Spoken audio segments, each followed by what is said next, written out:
When you're dealing with a huge network of data, how you search through it can make or break your solution. And today, we're putting two heavyweights of the search world head-to-head, breadth-first search and depth-first search. By the end of this, you're going to know exactly which one to pick for your problem and why. So, imagine this. You're standing in the middle of a huge, confusing college campus, and you need to find the library. It's a total maze, right? So what do? Do you check every building right next to you first, and then slowly expand your search outwards? Or do you just pick a path and walk all the way to the end, only turning back if it's a dead end? Well, that exact question is what BFS and DFS are designed to answer. Let's give these algorithms a little personality, shall we? Think of breadth-first search, or BFS, as our super methodical, go-wide scout. This scout checks every single option at their current spot before they even think about moving a step further. And then we have depth-first search, or DFS. This is our bold, go-deep adventurer. This one picks a path and just goes for it, full speed ahead, only looking back when they absolutely have to. Now, these two strategies, going wide versus going deep, they're not just, different philosophies. They lead to completely different results. We're talking speed, memory, and even the type of answer you get. So let's really dig into how each one works, and we'll start with our cautious scout. All right, first up to the plate is our Go Wide Scout. Let's get into the strategy behind breadth-first search. So BFS works on a really simple but powerful idea. You explore layer by layer. You start at one spot, visit all its direct neighbors, then you visit all of their neighbors, and so on and so on. It kind of spreads out, just like ripples in a pond. And to keep all of this organized, it has a secret weapon, something called a queue. So what in the world is a queue?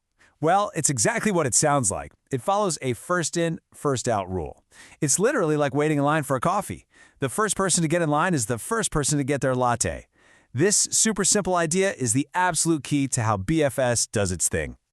Okay, so the process itself is just beautiful. You take your starting point and pop it into the queue. Then you pull that first item out, check it out, and add all of its neighbors to the back of the queue. And you just keep doing that. Because you're always adding to the back and pulling from the front, you systematically clear out one whole level of neighbors before you ever move on to the next. Now let's meet our second contender, the bold, go-deep adventurer, depth-first search. And believe me, this one has a completely different way of seeing the world.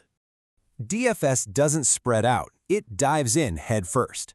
It starts at a node, picks just one neighbor, and follows that path for as long as it can. It only backtracks to try a different path when it hits a dead end or a place it's already been. And its tool of choice? The stack. And a stack is basically the polar opposite of a queue. It's last in, first out. Just picture a stack of books on your desk. The last book you put on top is the first one you got to take off to get to the rest. This whole LIFO thing is what gives DFS its signature deep diving personality. So the process looks pretty similar to BFS, but there's one tiny twist that changes everything. You push your start node onto the stack, then you pop it off, visit it, and push all of its neighbors right on top. And since you always pop from the top, the very next place you visit is the one you just added. That's what forces the algorithm to go deeper and deeper down one path before it even considers the others. All right, we know our players, we know their game plans. It is time for the main event.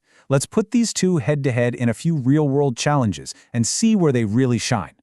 This table really gets to the heart of the matter. Just look at the trade-offs. You've got BFS on the left. Its level-by-level style guarantees it'll find the shortest path, but look at that space complexity. It can get huge because it has to remember every single node on a really wide level.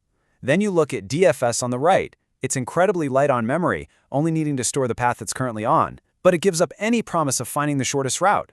This is the big conflict we're about to see in action. So let's start with a classic. You're building a map app. You absolutely, positively need to find the shortest route between two places, and every road is equal? Who are you gonna call? And the winner is BFS, by a landslide. Because it explores in these ever-expanding circles, it is mathematically guaranteed to find the target with the fewest possible steps first. The second it hits that destination, you can just stop. You know for a fact there's no shorter path because if there was, BFS would have already found it on an earlier level. Okay, new situation. Now you're programming a little robot to solve a massive tangled maze. But here's the catch. The robot has almost no memory. The path doesn't have to be perfect, it just has to find a way out. And for this one, DFS is our champion, no question. This is where that space complexity thing becomes a huge deal.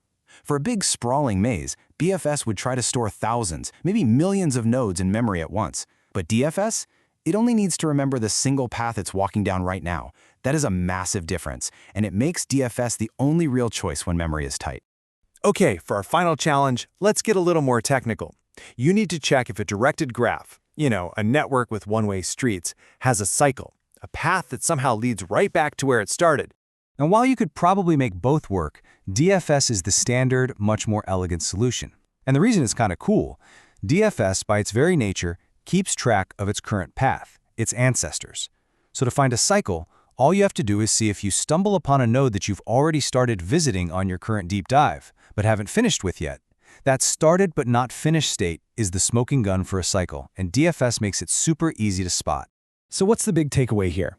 Well, the point was never that one of these is better. That's the wrong way to think about it. It's all about knowing their strengths and picking the right tool for the specific job you're facing. So let's just break it down. You're going to choose BFS, our Go Wide Scout, when finding the absolute shortest path is the top priority. It's also your best bet if you have a hunch the answer is probably pretty close to where you're starting, or if you need to do something like model how a virus spreads from multiple locations at once.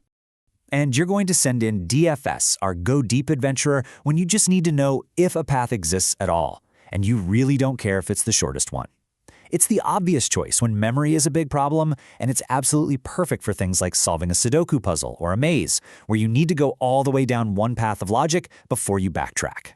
But, this whole thing leads to a pretty fascinating question. BFS gets us the shortest path, but it can be a real memory hog.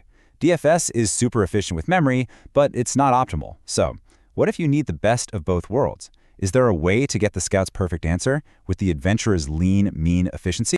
And it turns out the answer is a resounding yes. There's a brilliant hybrid approach called iterative deepening DFS. Basically, it runs a series of depth-limited searches over and over, and in doing so, it cleverly combines the shortest path guarantee of our scout with the tiny memory footprint of our adventurer. It's a powerful reminder that sometimes the best solution isn't just picking one tool over another, but knowing how to combine their strengths. And that is a topic for your next deep dive.